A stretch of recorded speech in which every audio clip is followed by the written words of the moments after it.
اعوذ باللہ من الشیطان الرجیم، بسم اللہ الرحمن الرحیم۔ تمام حمد و ثنا و ذات باری تعالیٰ کے لیے کہ جس کے قبضہ قدرت میں ہم سب کی جان ہے، اور تمام تعریفیں اور درود و سلام محمد و آل محمد کے لیے کہ جو وجہ تخلیق کائنات ہے۔ ناظرین کرام، میں ہوں عاصم کلیار اور آپ دیکھ رہے ہیں میرے یوٹیوب چینل۔ ناظرین کرام، آج میں ویڈیو شروع کرنے سے پہلے آپ لوگوں سے ریکویسٹ کروں گا۔ یہ ریکویسٹ میں پہلے نہیں کرتا، آپ کو پتہ ہے۔ آج میں یہ ریکویسٹ کروں گا کہ کائنڈلی میری یہ ویڈیو زیادہ سے زیادہ شیئر کریں اور زیادہ سے زیادہ لوگوں تک پہنچائیں۔ ناظرین نے کہا اب میں ویڈیو کی طرف ہوں گا۔ کیا پاکستان کے استحکام کے لیے پاک فوج اور پی ٹی آئی دونوں کا ہونا بہت ضروری ہے؟ جی ہاں ناظرین کرام، کسی بھی ملک کی بقا کے لیے اس ملک کی مضبوط فوج کا ہونا بہت زیادہ ضروری ہے۔ اسی طرح پاکستان کو بھی، پاکستان کی جو فوج ہے اس کا مضبوط ہونا بہت زیادہ ضروری ہے۔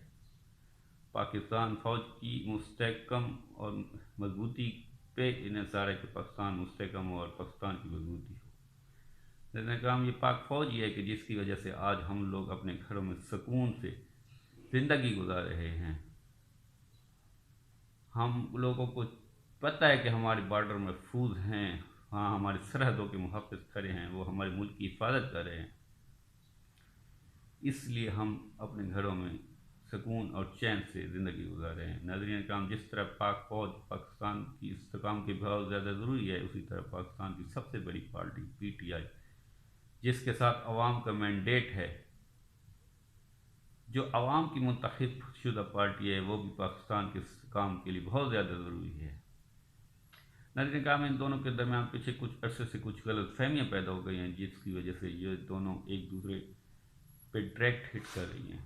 ناظرین کرام، جو بھی پاکستان کے خیر خواہ ہیں اور وہ ان دونوں پی ٹی آئی اور پاک فوج دونوں سے محبت کرتے ہیں، ان کو چاہیے کہ وہ آگے بڑھے اور اپنا کردار ادا کریں۔ ان دونوں کے درمیان غلط فہمیوں کو دور کیا جائے اور ان دونوں کے درمیان ایک راہ ہموار کی جائے اور ان دونوں کے درمیان مذاکرات رہ جائیں، کیونکہ یہ دونوں وہ ہیں کہ جن سے ہم سب پیار کرتے ہیں، تو ہمیں بہت زیادہ پیارے ہیں۔ ان دونوں کے درمیان غلط فہمیاں دور ہونی چاہیے۔ ان دونوں کے درمیان جب غلط فہمیاں دور ہوں گی تو پاکستان دفاعی طور پہ مضبوط ہوگا، دفاعی طور پہ مضبوط ہوگا تو سیاسی طور پہ مستحکم ہوگا، سیاسی طور پہ جب پاکستان مستحکم ہوگا تو آلریڈی وہ معاشی طور پہ مستحکم ہو جائے گا۔ ناظرین کرام، ہم لوگوں کو سوچنا چاہیے کہ کوئی چھوٹی سی بات بھی ہو جائے تو ہم لوگ اس کا الزام پاک فوج پہ لگانا شروع کر دیتے ہیں۔ یہ ایک غلط بات ہے۔ یہ فوج ہی ہے کہ جس کی وجہ سے ہمارا ملک ایک بہادر ملک کے طور پہ جانا جاتا ہے۔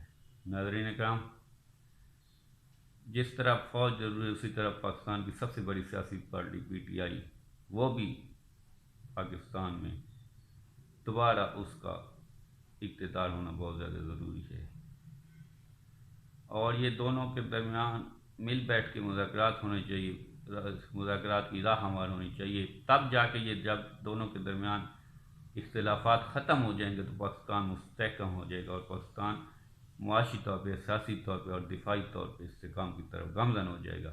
ناظرین کرام، اب تک کے لیے اتنا ہی۔ مزید ویڈیو کے لیے میرے چینل کو سبسکرائب کریں، بیل آئیکن کو پریس کریں۔ پاکستان زندہ باد، پاک فوج زندہ باد۔